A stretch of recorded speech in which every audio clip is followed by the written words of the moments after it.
Joe Pizarchik here, former Director of the Office of Surface Mining Reclamation and Enforcement. The Federal Surface Mining Control and Reclamation Act of 1977 provides funds to states and tribes across the nation to reclaim pre-law abandoned coal mines.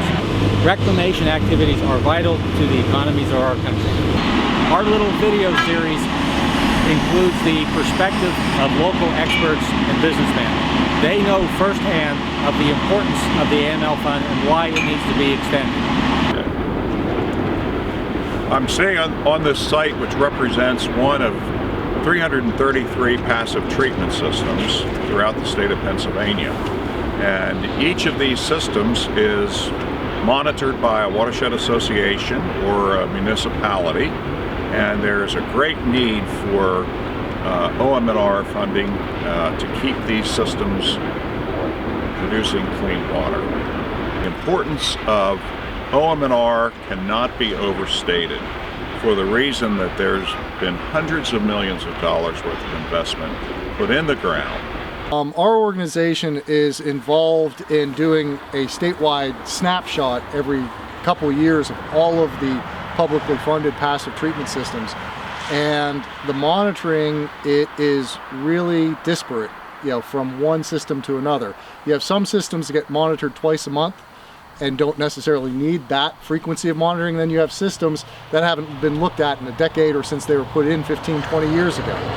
And it's that monitoring that is extraordinarily crucial to protecting the waterways that have been restored through the installation of these treatment systems. A lot of these treatment systems, a simple channel being plugged on the inlet side, if it was inspected and cleaned out with somebody with a shovel, it would have maintained a $500,000 passive treatment system. And so monthly inspections on these treatment systems would definitely enhance their ability to continue to perform and protect our streams.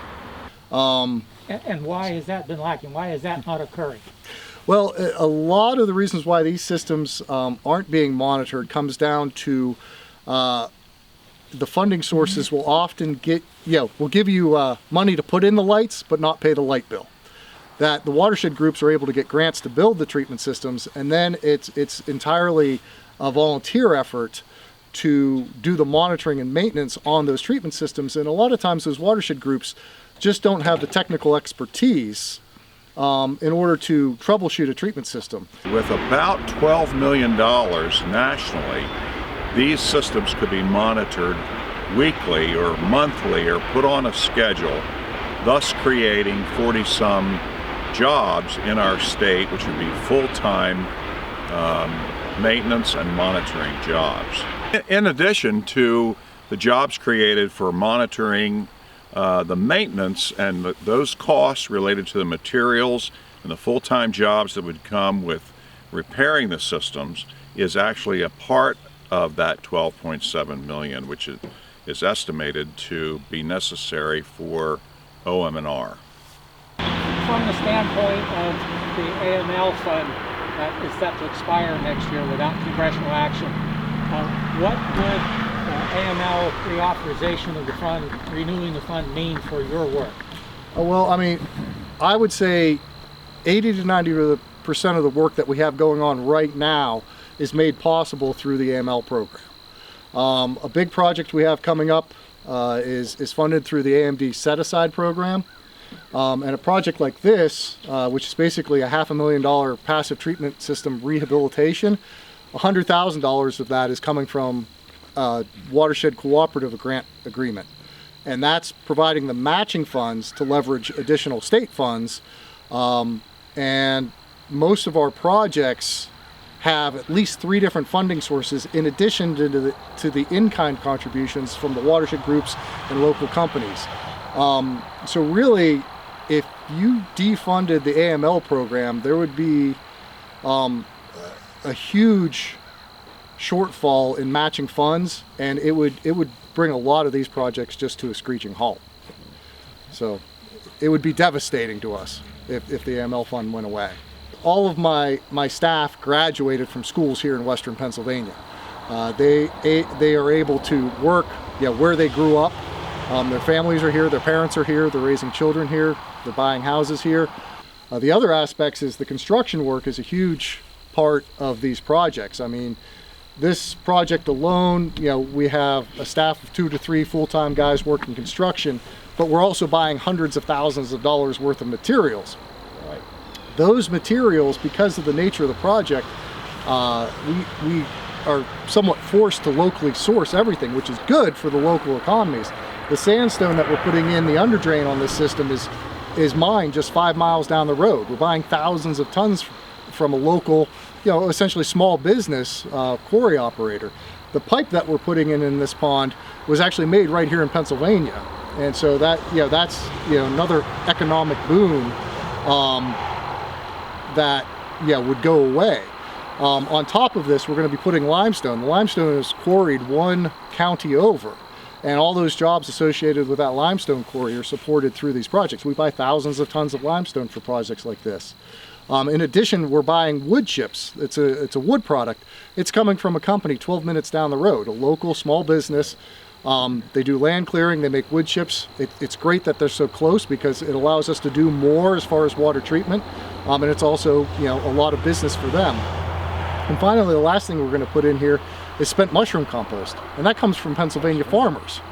And the Pennsylvania farmers are supported because they need to cycle that material through, and so this is a great use of that material. The other thing on this project is that we have very porous soils here, so we needed to put a pond liner in, and what we found is there's actually a slag byproduct from a local steel manufacturer that we use to actually line the ponds. So we're actually making use of an otherwise waste product from a local company, and that supports the business that processes that slag. So almost everything we're putting in these ponds came from very close by, and from Pennsylvania, definitely. Which are ancillary jobs. Oh yeah, there's a lot.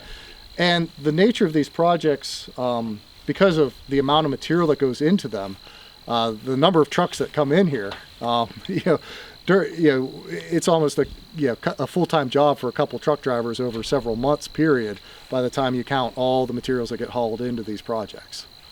And I feel fortunate that we're able to have full-time staff earning a decent wage with benefits to be able to address these issues, and the AML fund is a big part of that because it provides direct funding and also leverages other funds.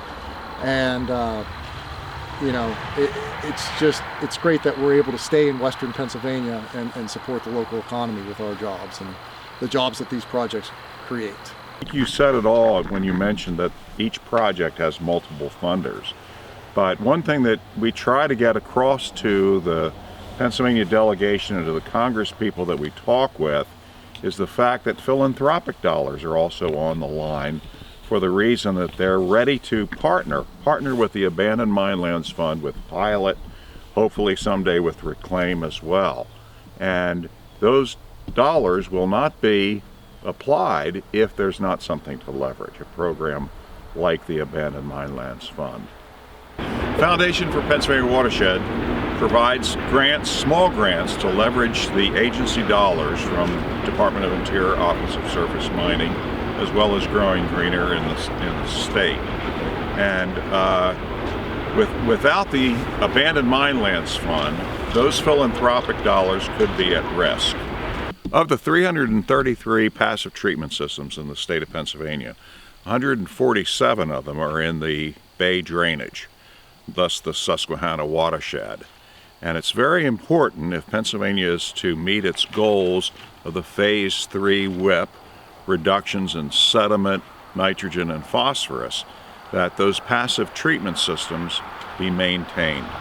So we're looking to Congress through a budgetary process for $12.7 million nationally to put those systems on a schedule. And people have described the decline of the Chesapeake Bay as death by 1,000 cuts. Well, these individual as-built passive treatment systems are a very significant part of the cleaning up of the Chesapeake Bay. The AML funding is scheduled to end. Congressional action could extend funding through 2036. If funding is renewed, jobs will be saved, communities will be lifted out of poverty, and all of the economic benefits of our other videos will be realized, not just in Pennsylvania, but across the United States.